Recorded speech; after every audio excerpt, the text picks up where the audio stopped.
police officer screams, he goes, "Son, get your hands up." And I was just like, oh my God. Like I literally was trying to like, hey, here they are. I was trying to get my registration. And he was like, just stop whatever you're doing.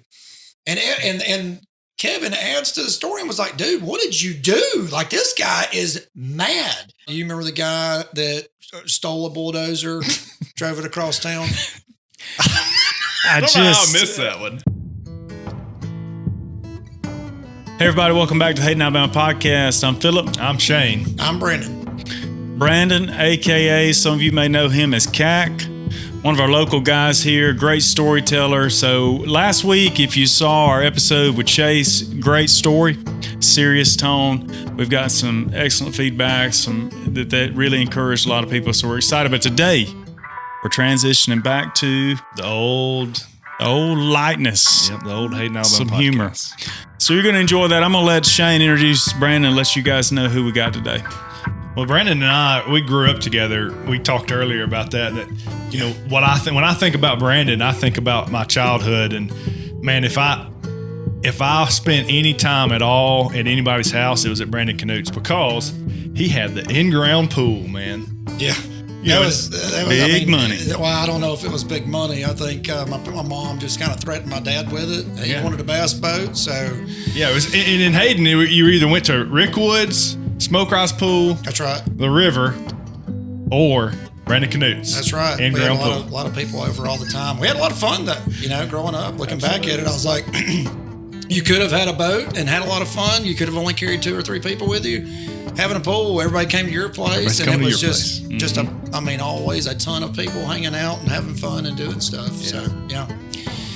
Reminded me of that, you know, being a kid, growing up, you know, I had 2 older brothers. Yeah. I have 2 older brothers, not like I had, but almost. They're still around. Yeah. You know, growing up, it was a lot of fun. You just did stuff outside. You had a lot of time, you know, a lot of fun being outside, you know, fishing and doing different things. My first story kind of goes into my middle brother. You know, growing up, my middle brother was 5 years older than me. My oldest brother was 10. So it was kind of a fairly good size age gap. I got bullied and picked on a lot. And as one of my most probably favorite memories, it's not anything bad, but I was outside. It was a hot summer day here in Hayden, Alabama. You know, in the middle of summer, it can get really be a scorcher out there. Anyways, me and Chris was outside, but just like you and I used to probably go do. We were hunting birds or whatever. We were just out roaming around. Well, we had a pellet gun, and you know, it was one of those pellet guns you had to walk around and you were cocking it like 15 times to, you know, go off and shoot whatever you're going to shoot. So me and him are out. It's hot, stifling. And we literally had been out all morning long. Go to the spot down at the bottom of the hill. We were like, man, let's go down here and go shoot these cans like we always do. And I was just like, I was excited because I'm hanging out with my big brother. We always were just learning how to do stuff outside. And as we stop, I'm kind of looking over, trying to find a glass bottle or a can to shoot. Well, this joker literally had been pumping this thing, like I said, 15 times, puts it on my big toe and pulls the trigger. Shoots. Boom. I'm like, oh my God, what did you do? And sandals or just probably barefoot. Probably barefoot. I know I did not have shoes on, and I know it smacked my big toenail. And I mean, I laid out, was just like crying and screaming. I was just like, why would you do that? Like, that made no sense. We were having a good time, you know? So just, you know, as a natural, you know, little brother, I'm like, you know what? Today's the day I'm not getting bullied anymore. So I grabbed the gun and I'm pumping it. And he walks all over. I think, man, there's just no way I'm going to be able to track him down. So start using the mind. I use my thinking cap. I'm like, you know what? I'm gonna follow him. It's almost lunch. We're gonna be inside. As we're inside, I go ahead and make my sandwich. As he's making his, I look over to about where the telephone was, and there's this box that's got pens, scissors, a little bit of everything. The thoughts going through my mind. I'm like, man, I think I'm going to have to get him back. But I wasn't wanting to draw blood or anybody have to go to the hospital. I was just like, you know what? But I want him to feel my pain. But I want him to understand today's is the last day. He's not going to bully me anymore. So I looked down at all those things in that jar and I'm like, well, the pencil's probably the best bet, like, and I know as we're sitting there telling this story, it's like, really, was it? Was it the best? Was it the best? Well, in your 5-year-old mind, it was. And scissors was too much. And I'm just like, so I'm like, you know what? I want him to know. So I grab a number 2 pencil, just like what we grew up writing stories with in school and doing our ABCs. And as I go off to the bathroom real quick to develop a quick plan, I'm like, gather yourself. Yeah. I'm like, you know what? I can't shoot the gun in the house. That's an absolute no-no. And there's things going through, but I'm like, you know what? I can do this. So I go back into the kitchen and he's mayonnaising his last piece of bread, right? Kind of leaning over. And he had already kind of skittish at what he had done. So he was kind of like looking back over his shoulder, kind of check to see what I was doing. He's like, what are you doing? I'm like, oh, nothing. Wham! I plant that number 2 pencil straight into his back. At the time, it was like, okay, we're even. Right. So I'm thinking like this fight's over with and no more bullying as I make a serious note. No, he grabs me, and just starts wailing, beating the tar out of me. And as I'm like, oh my gosh, this didn't stop this. As crazy as it sounds, poorly. Things went terrible. I'm like, hey, he's got some pencil lead in his back. I pretty much dug it down in him. And here I am with his toes still jacked up. We are off and we are chasing through the house. And it was open, so you could just run through. Mm-hmm. And after a couple of passes through, I look over to this storage area. Every old house, in the 70s, you always, when the power went out, you had those floodlight, like minor lights. We always had D-size batteries. I eyeball a stack of them, so I grab both, one in each fist. And as I'm running, he literally looks back and was like, don't you throw that. Like, what are you thinking? And I was like, nope, whoa. So I hum one, miss, flips off the wall. And I was just like, oh, goodness gracious. At this time, I'm really thinking, I'm like, man, I'm going to get beat for tearing something up. He's going to get beat. Mama's going to get mad. Mama's going to be mad. She's going to be absolutely infuriated. But you know what? He shot me in the big toe, and that's what started us down this whole, It's Chris's fault. It's Chris's fault. There's no doubt. So as we're running, I clip him in the leg with the second one, and it takes him down.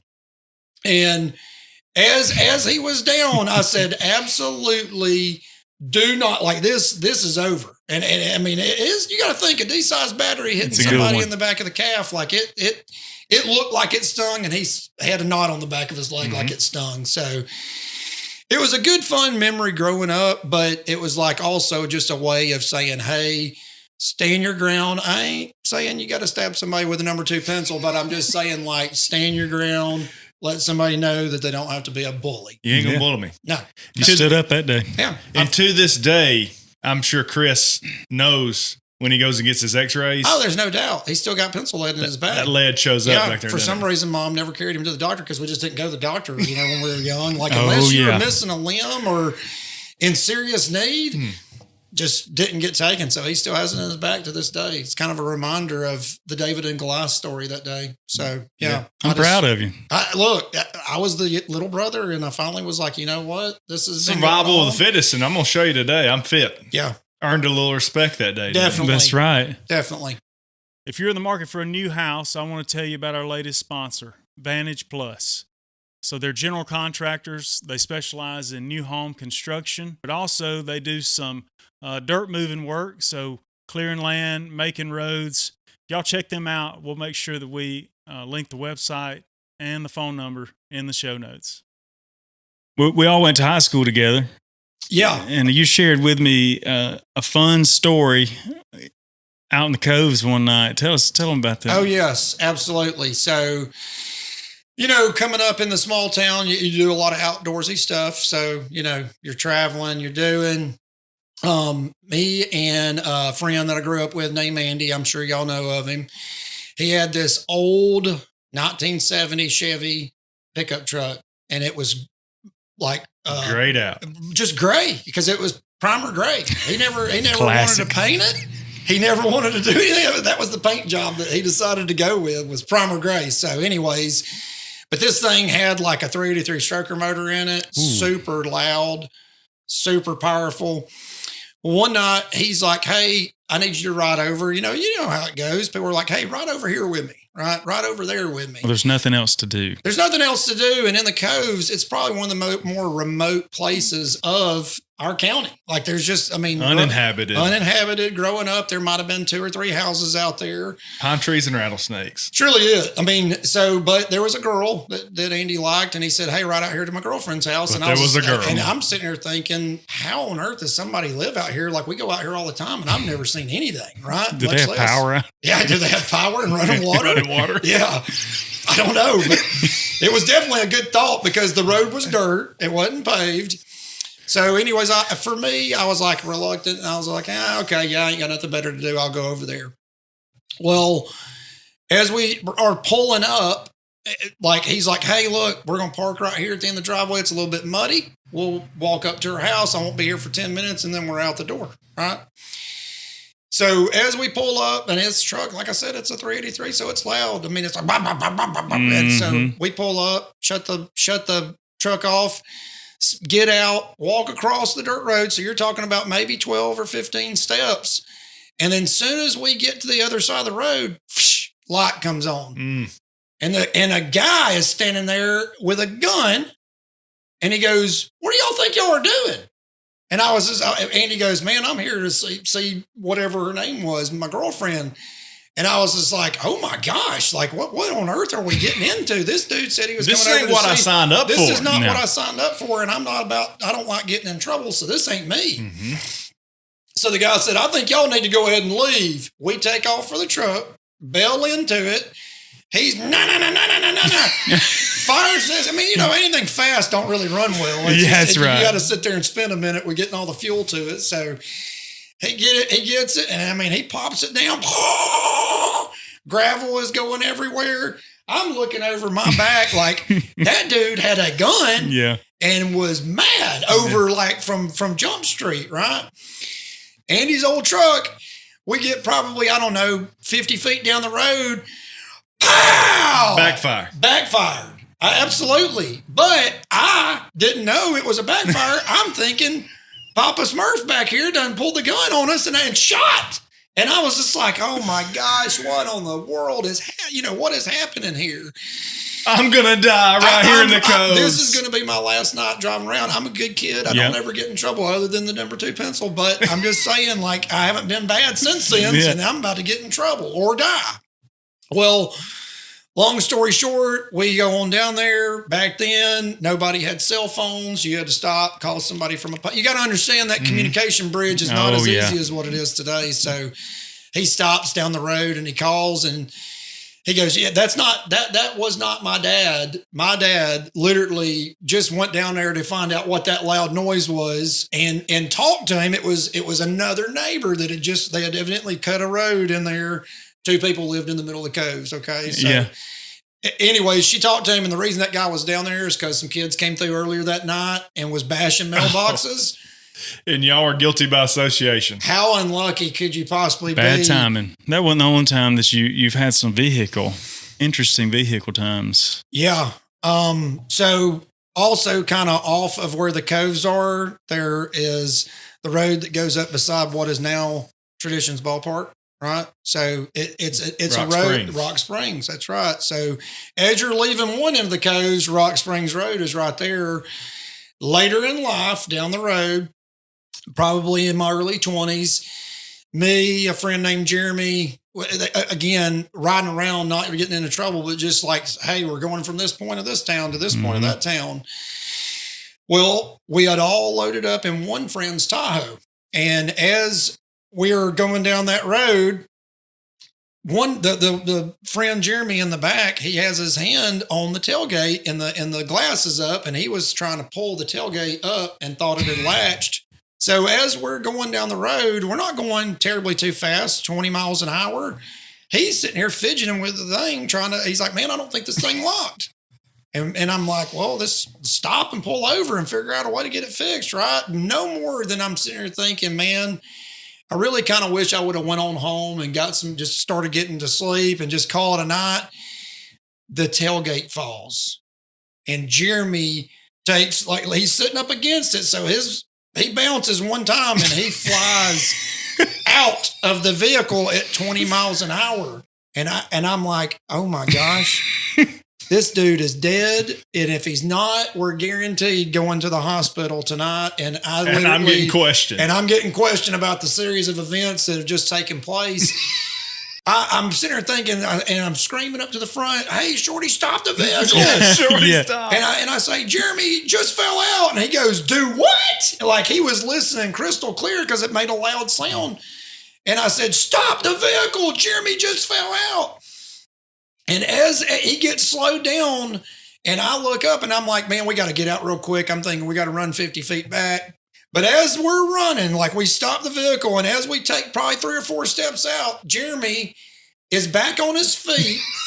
Trying to catch up. And got a gimp, but just, I mean, trying to catch up with the vehicle. And I was just sitting there thinking, like, can I really believe that this guy, like, I saw him go out and I saw him make three somersaults, 2 full turns, and then the body just disappeared into the darkness. Like, like, oh my gosh, this is going to be bad. So again, it's pitch black at night. And as he's running in, I'm just like, how on earth is this possible? He runs up and he goes, oh my gosh, I didn't expect that to happen that way. No joke. The dude has a gash in his knee, and that's it. That's all that ever happened. I mean, I still to this day, like all of us talk about it, but how can somebody, it was just the most improbable thing. And I guess the way that his body tucked, that maybe he tucked and did a couple of barrel rolls. You know what it was, Kay? It was all those stop, drop, and rolls that we learned in elementary school. It probably was, and he literally went into panic fire mode and just, and came out the other end of it. Stop, drop, and roll. I mean, it saved his life that night, there's no doubt. It was one of the more crazier things that I've ever seen. And of course, after that, he was checked out and didn't have anything broken, and the small little gash that you could put a butterfly band-aid. I was like, I'm definitely heading home. I got to go home. Matter of fact, I really quit hanging out on that side of town altogether. It was kind of like let me just stay out of the coves. Later in life, probably late 20s, right? Still old enough. I've made it this far. I haven't been in a car accident. Haven't been pulled over. Haven't been arrested. Clean as a whistle, right? Looking good. No rap sheet. Top-notch guy. I feel like I'm a stellar, stand-up guy in the world of, being a stand-up civilian, right? Like I'm just saying, like, I really am doing good, as clean as it gets. So anyway, we had been playing some video games, right? And we were playing Wii bowling and had done it for, I don't know, a couple hours. Me, girl that I was with, a buddy of mine, 2 other buddies of mine's. And we all were having a good time. We're like, man, we're really rocking this. So let's go on out and do some real bowling. We're bowlers. I was like, you know what? We're professional bowlers on this game. Surely we can go this is going to translate to the lanes. Easily, you can go in and bowl 300s just like you can on a video game, right? So we go over let's go. The only place that was open was over, I can't remember the name of it, but it was over in Pinson. Super Bowl. I was about to call it Pine Bowl. Super Bowl. Pine Bowl's Fultondale. We went to Super Bowl. Okay. So we stay there, have a great time. Right? Of course. It's Sunday. I think it was Sunday night. It's 11 o'clock. We leave the bowling alley. And as you're coming from that part of town to this part of town, you're really kind of faced with 2 different ways to get back. You can either go down 79 Highway, which straight, quick, people die on it. Like there's all kinds of crazy wrecks on that road. Or Kevin suggested, take a left right here, and it's a cut-through road. And I was like, we don't ever go through the cut-through road. And even though you're thinking it's a cut-through road, it's not necessarily shorter because there's this town called Trafford at the other end of it. And Trafford is a town to where you can't go through there with a license plate sticker folded off of your car without getting a ticket. It is known for being a speed trap area, probably the smallest town and probably the most police revenue, probably. Right? Yeah, it's possible. More power to them, right? Like they really police their area well. They keep it, the traffic laws. They police their on top. So against my normal of like, why on earth would you say that? Like, so why take a left? I'm like, I'm in here to please people. Mm-hmm. Boom, hook a left, heading straight for Trafford, Alabama, down County Line Road. And as I'm going down this road, I'm like, hey, you know what? I'm going to make sure I do probably 5 miles below the speed limit. Good idea. I'm going to make sure I come to a full stop at the railroad tracks. I'm going to make sure blinkers are like, I mean, I'm probably hyper focused on my driving, not just because of traffic. Okay. Just aware. Yeah, just being super aware. And everybody's got a different conversation firing, but I ain't letting it distract me. I'm 10 and 2, baby. 10 and 2, and I'm game face, right? So we come through Trafford. And as you know, once you make it through most of Trafford, you kind of get through the gauntlet, right? Mm-hmm. But then the other side is that long river bridge. Yeah. And but you're kind of you're easing up a little bit. You're thinking, I got it made. I'm like, man, I'm 3/4 of the way through Trafford. Yeah, hey, like, we're good. Hey, nobody looking around. It's 10:30 on a Sunday night. There's not that many people there. So I'm still 10 and 2. Like, I mean, I probably have a little sweat, forming because I'm so nervous driving through this town. We get to the other side of the bridge, and I realize a set of headlights. I mean, it kind of comes up fast, and I'm sitting there thinking, like, man, I'm still 5 miles per hour below the speed limit. Like, what on earth is this guy doing? Maybe somebody's crazy. Maybe they're going to pass me. Whatever.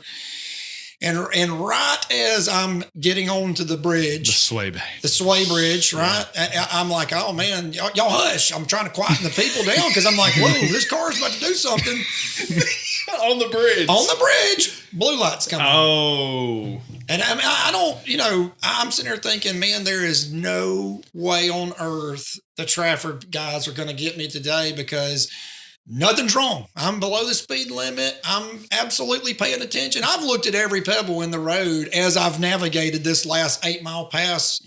Kevin behind me is like, dude, how fast were you going? Because they're all talking. Yeah. I'm like, I was going 5 miles under the speed limit. Yeah, like, calm down back there. Like, chill, just stop. And so anyways, I'm literally getting some stuff ready. I'm getting my registration, getting my wallet out of the side door of the truck panel. And this police officer pulls up kind of like almost kitty corner behind me, but he has it to where he points the high beam directly in the mirror, and it is bright. I mean, I can't see anything. So I roll my window down, and as I'm looking for stuff, this police officer screams. He goes, "Son, get your hands up!" And I was just like, "Oh my God!" Like I literally was trying to like, "Hey, here they are." I was trying to get my registration, and he was like, "Just stop whatever you're doing." And Kevin adds to the story and was like, "Dude, what did you do? Like, this guy is mad." Straight out of the gate, I'm like, dude, I did nothing. Like, I'm. Yeah, you were here with me, Kevin. You've really been in the car the entire time, and I haven't made a mistake yet. So just chill out. Everybody be quiet. Shut up. So as I got my hands out the window, he gets a little bit closer, and he goes, "Son, step out of the vehicle for me." And as I reach down to go open the hand, he goes, "Keep your hands up." Like, this guy's got me convinced that I am about to take a bullet. Yeah. And he is mistaking your hands starting to do this now, right? I'm trembling because I ain't never been in trouble. I mean, again, I'm crisp in mind. Like, I've never had anything. And I'm like, man, this guy thinks he's got somebody bad, and it's me. Right. It's the good guy. Yeah. So as he screams, I put him back up, and I was like, I got to open the door. And so he goes, all right. So finally, I reach on out in an awkward position. I open, and I look over at the people in the truck, and they're wide-eyed. Oh, yeah. Like, I'm sure you're pasty yourself. I think I've probably sweat a gallon of sweat by this point, because I'm like, what on earth could have possibly have went wrong here? And as I get out, he goes, I want you to keep your hands up and back to me. So, I mean, everything I do, it's not good enough. The voice gets louder. More elevated. The light is blinding because the guy's still shining the light. And I mean, I can't, like, every time I try to look and say, it's like, you better turn your head around. I was just like, golly. And in my mind, I'm thinking, why did I take that left down County Road, just trying to make everybody happy? Yeah. here we are in Trafford, Alabama, and it's bad right now. With my hands up. So this guy gives me 5 minutes of just constant, Berating. berating. Everything I do, his voice elevates to the next level. And I'm literally probably having a heart attack inside. And I'm finally like, sir, I said, I have no. He goes, shut your mouth, boy. He goes, you'll talk whenever I ask you something. And I was just like, golly. Now I've backed up to where I can look at everybody that's in my vehicle. And they're kind of like, oh my God, you have made this guy. And I'm like, I've done nothing.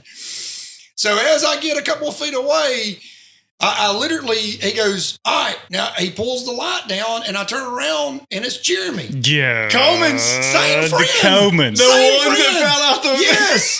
It's all these years later. He's on the law side of things. He goes, man, I'm just messing with you. I saw your truck coming off the 79 highway and I followed you just to mess with you. And instant relief. How did you feel when you realized it was him?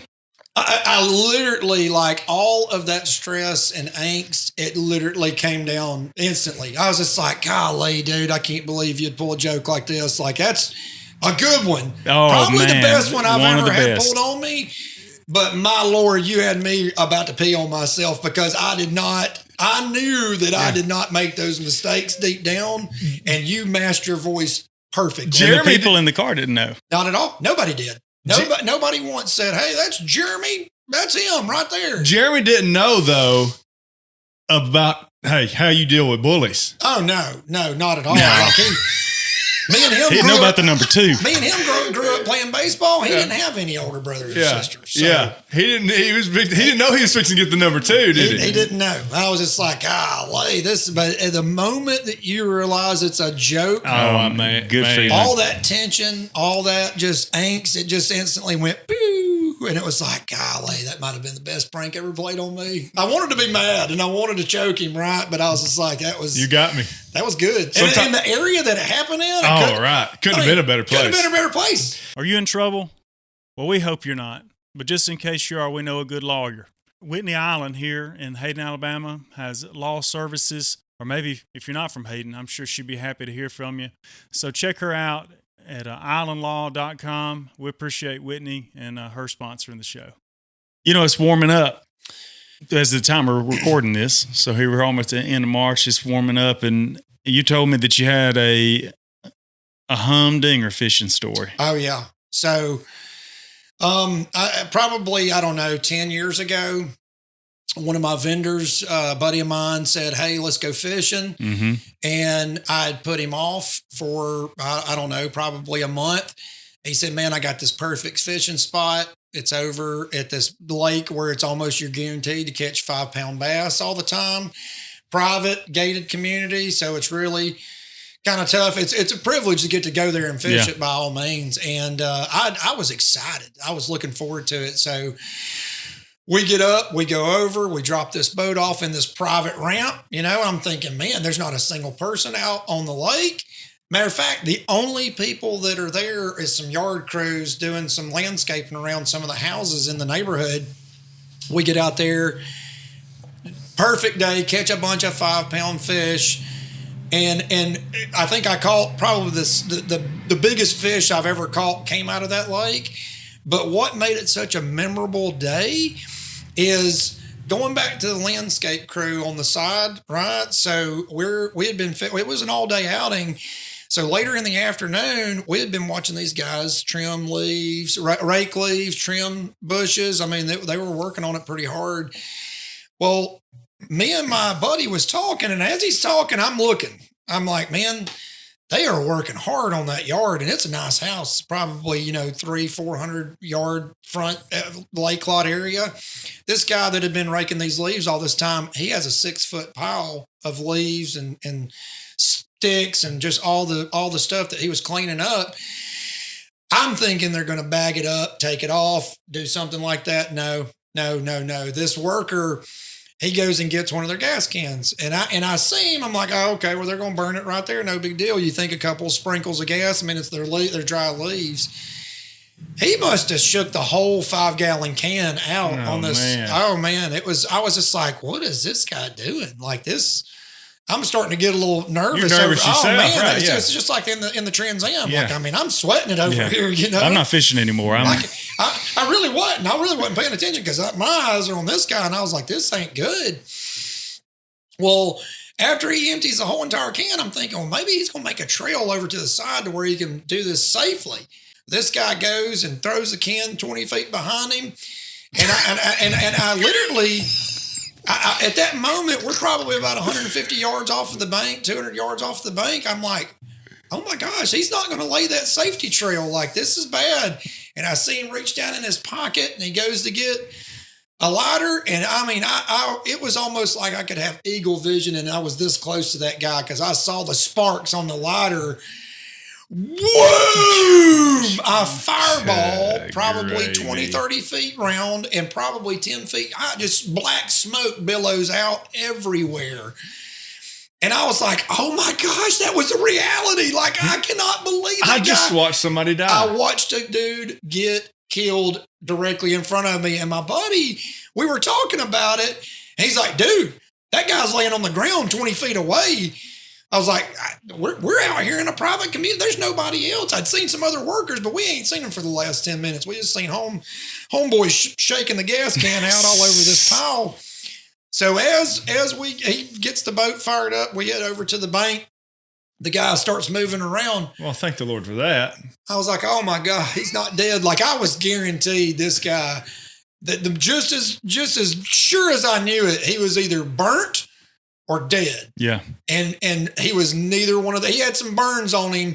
But as we're pulling up in the boat to the bank, we're just putting it in the grass, right? Oh, yeah. I'm looking at this nice, $600,000-$700,000 home. There's fire billowing. All of that debris had gotten blown everywhere. So there's small little fires in the grass. There's fires over here. There's fires up on the roof. It had a metal roof. Thank the Lord. And I'm still focused on, man, this guy, how did he survive this? Mm-hmm. Because the fireball was enough, it blew him backwards. Right. Yeah. Shockwave. As we pull up, me and my buddy are like, oh my gosh, dude. And he was like, oh man, that just burned a little bit. And I looked at my buddy and I was like, what did he just say? He goes, he's just got burned a little bit. Like, and I was like, his eyebrows are singed. Like and I said, you need to go to the hospital. He's like, man, I don't want to go to the hospital. He goes, but man, there's some bad ringing in my ears. I look at my friend. I'm like, how on earth did we get to this spot today where this guy literally just got, what I thought was killed. And here he is talking and not even wanting to go to the hospital. Yeah. By far, one of the more crazier fishing days I've ever had in my life of catching some great fish. Absolutely. And a show. And probably the biggest pyrotechnic show I've ever witnessed in my life. What did you learn that day, Kate? Absolutely, 100% positively do not play with gas around a fire. It's a horrible idea. Don't do it. Don't do it. You remember the guy that stole a bulldozer, drove it across town? I missed that one. You don't know. So yeah, look, I was working a lot and I was always in and out of town. So there was a ton of stuff that I missed, but for some reason I was in town. And I remember for the bulldozer heist. I remember coming back and I'm like, oh my gosh, somebody stole a bulldozer and let the police chase them down 160. And I was sitting there thinking in my mind, like, how crazy do you have to be to make that your getaway vehicle? It's not very fast. I get that you could probably drive it over anything, but you're not going to be going at a fast spot and eventually somebody's going to get into a shootout. Like, it's not highly probable to get away with. So around the same time this happened, with me and some friends, we would get together because some of those same characters from earlier stories, right? Like the Jeremy might have been there, Shorty definitely might have been there, Kevin, Bradley. Like, there was people that it was a nucleus of like 6 to 10 people that at any given time, 4 or 6 were together. We used to play video games and have some serious NCAA tournaments. A great game. And sometimes whenever we're playing these video games, we would be so entrenched of what's going on that you would just not even have a clue about the outside world. Like right. if you weren't checking your time, 5, 6, 8 hours could pass and you wouldn't know it, right?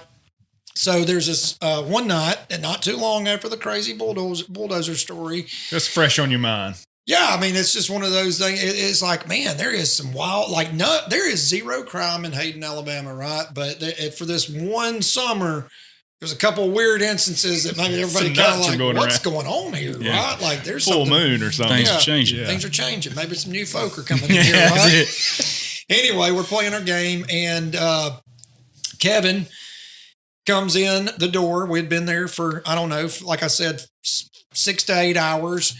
He comes in the door and he goes, have y'all seen all the police out in the front yard? And everybody that was in the house was astonished because we haven't seen the first blue light ricochet. Yeah. We haven't heard megaphones.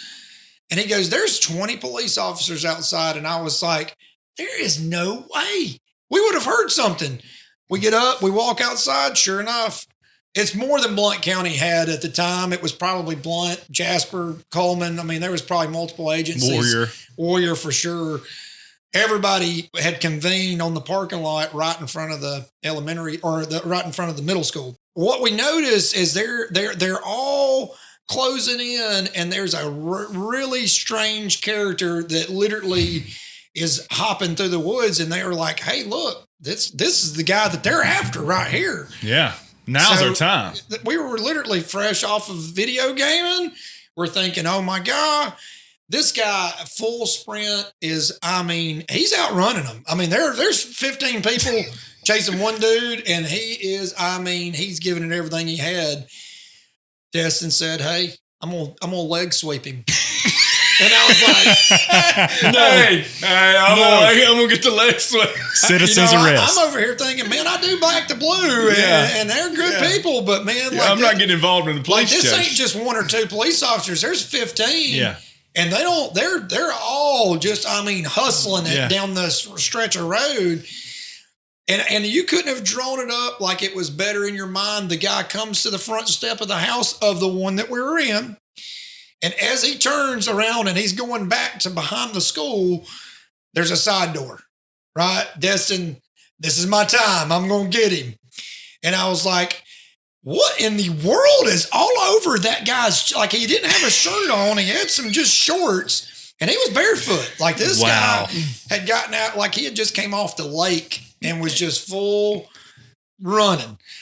And as I look, I'm like, man, there is some weird, he's got like leprosy or something. There was dots all over his body. It was the weirdest thing. I've never seen it in my entire life. But as he's turning the corner, Destin takes his leg and kicks it. Gives him the sweep. Guy goes, like, looks back. Like what in the world? Like where did you come he's from? Running by a house. He wasn't expecting a door to be open, much less a leg to come out. Leg sweep. As the guy's running by and he looks, I mean, he's kind of got an evil look on his face. He's got 30 or more nicotine patches stuck all over his chest. Hey, he was having a craving. Something. I don't know. You know, this is long before meth and crazy serious stuff. I just have to imagine this guy literally was probably on meth before meth was real. Right? He done found it. And I was like, those were all nicotine patches. Like, how's he walking? How is the guy up and not dizzy? Plus, that must have gave him the speed because he was literally flat out outrunning the police officers. He takes a stumble. So it did slow him down some. I think he probably did. He definitely changed his stride. There's no doubt in my mind. And he goes on back behind the school. And we just sit there for a few minutes. And then all of these police officers that went around, here they come. They got him. One's got his legs. Oh, man. If you could imagine, you know, it was just like being back in the Roman days. You know, there's 15 people carrying one dude. And he's a feisty little guy. And he's handcuffed, but he's squirming and kicking. And as they walk back by, we're 5 feet from it, right? Yeah. Like we were literally on the porch. They just turned. And I was like, those really are nicotine patches. Identified. Oh, my God. That was him. What is he doing? That was the guy. I'm assuming he was probably tied to the bulldozer thing. It's not a tall tale. I'm just saying. It is possible. It was ironically at the same time, and it was possible. Hands down one of the wildest moments I think I've seen in Hayden. As you're talking about this, I'm thinking about how if he would have got away, what would the description, what you're looking for, white male, white 30-something-year-old male, possibly wearing 30 nicotine patches or so nicotine patches on upper torso, dirty shorts, no shoes. shirt, no shoes. And maybe a skin on the shin from probably a leg sweep. Probably a bruise or a skin mark on your right shin where the leg sweep took place. You know, I don't know, but yeah, that's the only thing they could have went off of, and this guy tears off into the woods like it was a lake, you know, that he was going to go swimming into. Fortunately, they caught him. Yeah. Thank the Lord they took that guy out. So, and I told Destin later, I was like, that guy made eye contact 5 feet away. You know he remembered that. If he gets out, I guarantee you the first place he's visiting is that looking spot. for you, buddy. I was like, I don't know. We talked about that later on that night. I was like, that could be bad. That could be good, but I don't know. That was a spicy character for sure. Well, CAG, man, you've shared some of the great stories from our little town. You don't have to be from a metropolis to have some excitement. Yeah. You shared, but man, we really appreciate you coming on the show today and taking us to another place. You took us back in time. You took us to the Coves, Trafford. I think this is the first we've talked about Trafford. Well, people are going to know it now because that's a special place. Yeah. Old mining town, you know. I mean, old mining town city, and I still those think roots run deep. Well, it's been a lot of fun. I hope you've been able to escape with us back in time to our little town and enjoy these stories. We appreciate you, Cat, doing this. We had a lot of fun, but that's going to tie it up for this week. This is Hayden Alabama Podcast. I'm Philip. I'm Shane. I'm Brandon. We'll see you next time.